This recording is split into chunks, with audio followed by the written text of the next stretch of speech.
Pozdravljeni! Zopet je na vrsti naš običajni komentar novic, kjer si bomo skupaj ogledali, kaj se je zgodilo zanimivega v svetu Formule 1, seveda v preteklih dneh.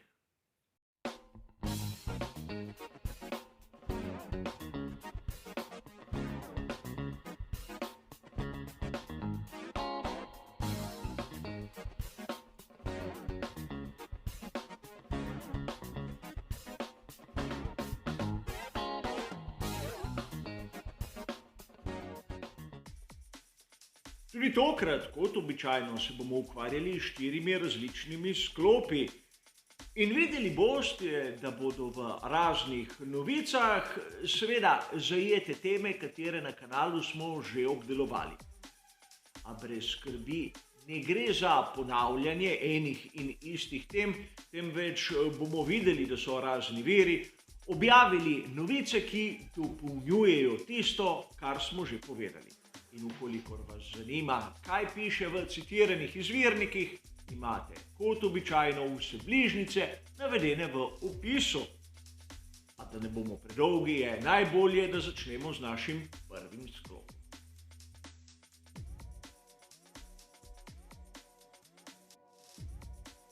V preteklih tednih smo slišali kar nekaj polemik okrog tega, kakšen bo koledar v naslednji sezoni svetovnega prvenstva. In 20. septembra smo lahko na uradni spletni strani Formule 1 končno videli prvo uradno verzijo koledarja za sezono 2023. In treba je poudariti, da gre za prvo uradno verzijo, ki se bo lahko še spreminjala, in to ni nič takega. A videli smo, da so si pri Formuli 1 zadali izjemno ambiciozen cilj. 24 dirk. Seveda, v lanski sezoni smo videli, da je imel prvi predlog 23 dirk, kar se je letos pokazalo za malce pretirano, predvsem zaradi odpovedi velike nagrade Rusije. Ampak nič za to.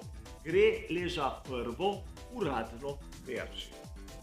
Na tej verziji smo lahko videli kar nekaj zanimivosti. In najprej to, da so premaknili termin velike nagrade Belgije. Torej, ni več prva po poletnem premoru, temveč zadnja pred poletnim premorom. Kar bo pomenilo, da bomo na veliki nagradi Belgije lahko uživali v sončnem vremenu. A videli bomo, kako se bo ta sprememba obnesla. Ja, smo lahko videli, da so organizatorji velike nagrade Monaka podaljšali pogodbo do konca izvedbe 2025. Torej, zopet nekaj, kar je na glavo postavilo vse tisto, kar so trdili mnogi še pred nekaj tedni. A tu bi rad dodal nekaj, kar sem sam opazil in ni skorajda nihče izmed raznih avtorjev poudaril. Le kam je izginila velika nagrada Južne Afrike? Je bila res pred nekaj meseci glavni argument, zakaj bo odpadla na primer velika nagrada Belgije, pa je trdno v koledarju. Koliko govora je bilo o tem in sedaj vse tiho? Je bilo morda takrat malce pretirano navajati tako optimistične napovedi? No ja, to si lahko odgovori vsak sam.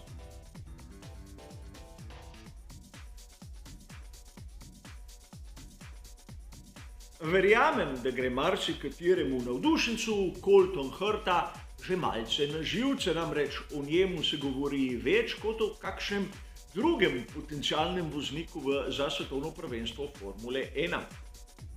Ampak danes bi tu rad navedel nekaj, kar sem zasledil na spletni strani motorsport.com 19. septembra. Colton Hurta je dejal, da noče biti izjema pri podeljevanju superlicence. A res? Zakaj potem toliko polemik okrog tega, da bi prav njemu morali to izjemo nekako podeliti? zakaj se ni potrudil in zbral 40 točk, ki so predpogoj za dodelitev superlicenc. Sedaj jih ima na svojem računu 32 in ukolikor bi bil res tak talent, bi bilo dovolj, da v letošnji sezoni bi sodeloval 8-krat na prostem treningu in ukolikor ne bi napravil nobenega disciplinskega prekrška, bi mu FIA skladno s pravili podelila manjkajočih 8 točk.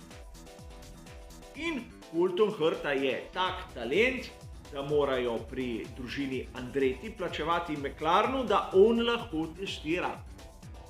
Nobena druga ekipa Formule 1 ne vidi potenciala v njem, da bi investirala določena sredstva.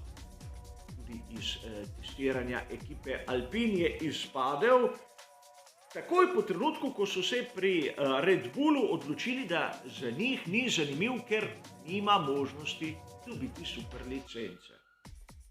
Torej, zakaj na začetku zgodbe ni dejal, da noče biti izjema in zakaj se ni potrudil, da bi izbral določeno število točk. Konec koncev, ukolikor bi bil v prvenstvu IndyCarja uvrščen više, izbral več točk.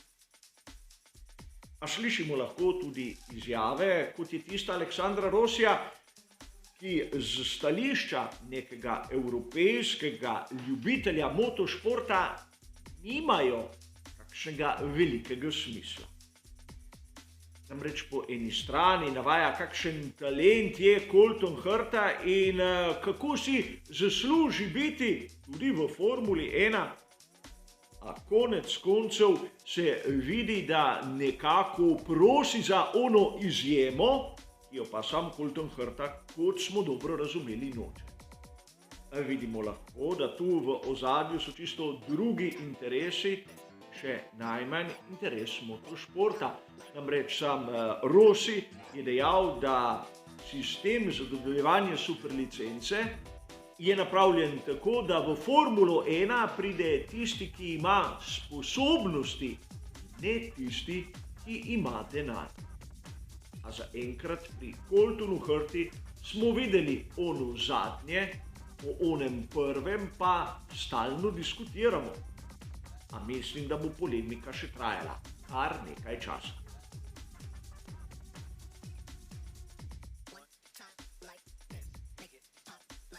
A kar se tiče prestopov voznikov, je zanimiva tudi izjava, ki sem jo prebral na italijanski verziji spletnega portala motosport.com 18. septembra.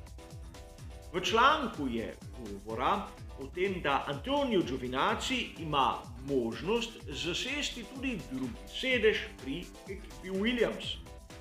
In nič kaj takega, da smo iskreni. V tem obdobju so praktično vsi vozniki interesirani za vse sedeže.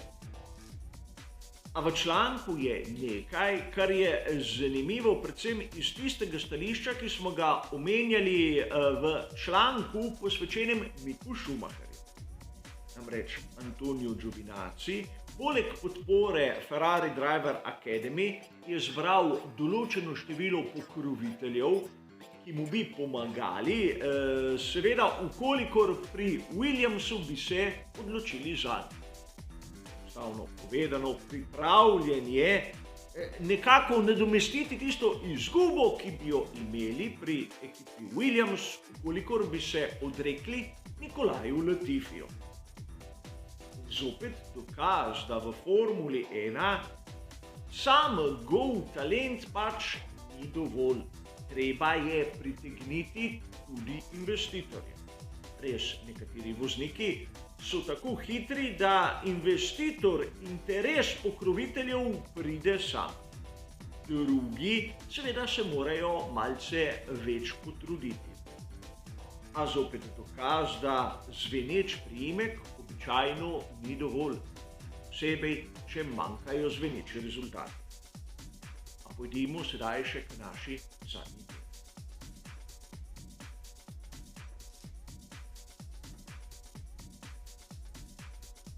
Za konec pa še novica, ki bo marsikomu izmed vas pritegnila na usta rahel nasmešek. Namreč 20. septembra smo lahko na spletni strani Race Fans zasledili članek, v katerem govorijo o tem, da si pri Red Bullu nekako planirajo imeti proizvodne kapacitete za 4 ekipe, ko bodo od sezone 2026 tudi sami v resnici izdelovali pogonske sklope. Seveda gre le za planirane kapacitete. Sami trdijo, da na začetku hočejo biti dobavitelj le lastnim ekipam, torej Red Bullu in Alfa Tauriju. Če malce pomislimo in vidimo, kakšna je situacija danes na tržišču, so ti načrti ekipe Red Bull resnično malce pretirani. Namreč dobro nam je znano dejstvo, v Formuli 1 v tem trenutku je 10 ekip in nihče pravzaprav noče, da bi jih v bližnji prihodnosti imeli 11 ali 12. Zakaj ne? Ker se denar deli samo med prvih 10 ekip, kar se tiče pravic televizijskih prenosov.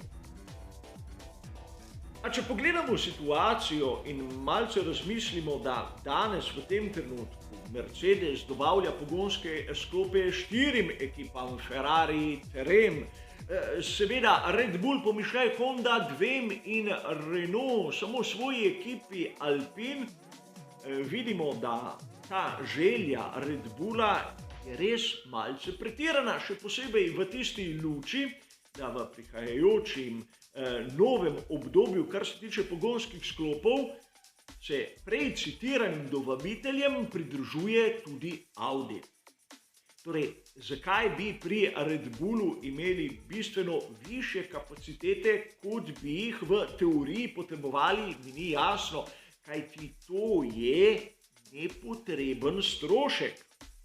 Namreč, če ostane pri 10 ekipah tudi v nadaljnjem obdobju, je najbolj enakomerna porazdelitev, da bi vsak dobavitelj imel 2 ekipi na štartnem razporedu Formule 1.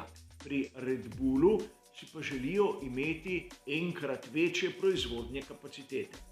Torej, vidimo, da novica kot taka izbulja več vprašanj, kot daje odgovorov in vsaj meni je na obraz privabila majhen nasmešek. Danes bo seveda to vse. Hvala za vašo pozornost, seveda nasvidenje.